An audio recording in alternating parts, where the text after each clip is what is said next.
ఇప్పుడు మన పతంజలి యోగా మాస్టర్ గారు సాధించారు. ముఖ్యంగా పూజ్యులు నా పేరు ఉపేంద్ర గౌడ్, పతంజలి యోగా సమితి జిల్లా.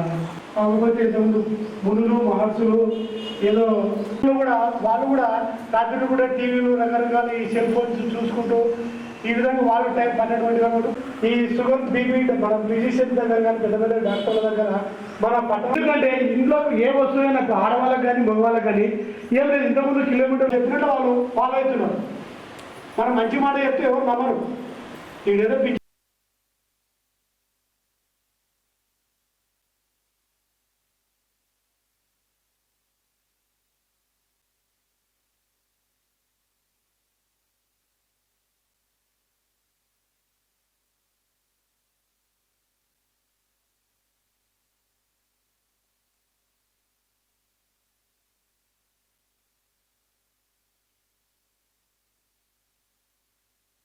ఈ ధ్యానం యొక్క గొప్పతనాన్ని ప్రపంచానికి చాటాలనే ఉద్దేశంతో ముఖ్యంగా ధ్యానం అనేది కొన్ని వేల సంవత్సరాల నుంచి భారతదేశంలో ఉంది.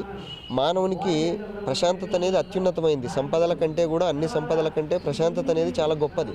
అటువంటి ప్రశాంతతను మనము పొందాలి అంటే ధ్యానం ఒక్కటే మార్గము. యోగాతో పాటు ధ్యానం చేసుకుంటే ఇది మన మనసును పూర్తిగా కంట్రోల్లో మనకు తీసుకొని వచ్చి మనం ప్రశాంతంగా ఉండడానికి ఉపయోగపడుతుంది. ఈరోజు మానవుడు ఎన్నో రకాల ఒత్తిళ్లను ఎన్నో రకాల సమస్యలను ఎదుర్కొంటూ ఉన్నాడు. అటువంటి సందర్భంలో మన ఆరోగ్యాలు తొందరగా పాడు కావడము ఈ విధంగా ఉండడం వల్ల ఈరోజు మెడిటేషన్ యొక్క ఆవశ్యకత అనేది ప్రపంచానికి చాటి చెప్పాలనే ఉద్దేశంతో మన భారతదేశం పెట్టిన ప్రపోజల్కి అనుగుణంగా ఈరోజు యునైటెడ్ నేషన్స్ వారు ప్రపంచ ధ్యాన దినోత్సవంగా డిసెంబర్ 21 ప్రకటించారు. అందరూ కూడా ధ్యానం చేసుకొని మానసిక ప్రశాంతతను పొంది అందరూ కూడా ఆయురారోగ్యాలతో ఉండాలనేది ఈ మన యొక్క ఉద్దేశము.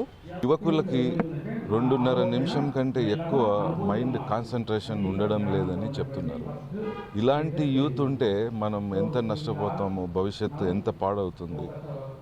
ఇది వదిలేసి కనీసం వాళ్ళ కుటుంబంలో అభివృద్ధి అనేది ఆగిపోతుంది.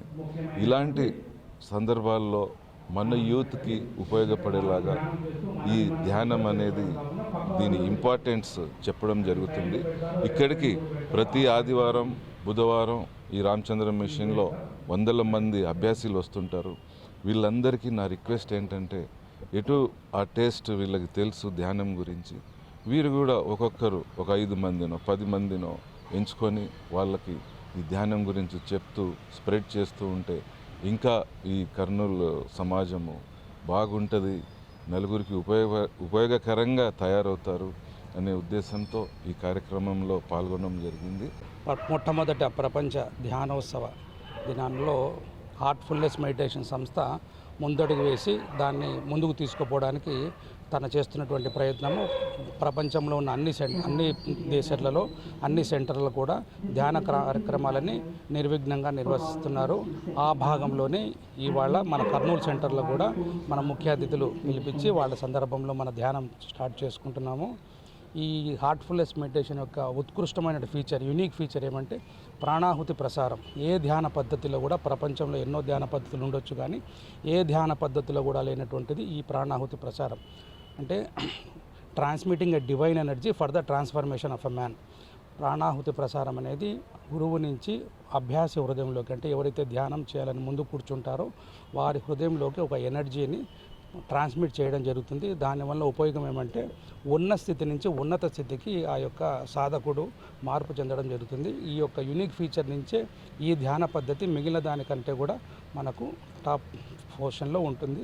ఇది అనుభూతి ద్వారానే తెలుసుకోగలం, కానీ మాటల ద్వారా అయితే అందనటువంటి అనుభూతి. ఒక్కసారి ప్రయత్నం చేసి చూడండి, మీకే అర్థమవుతుంది. ధన్యవాదాలు.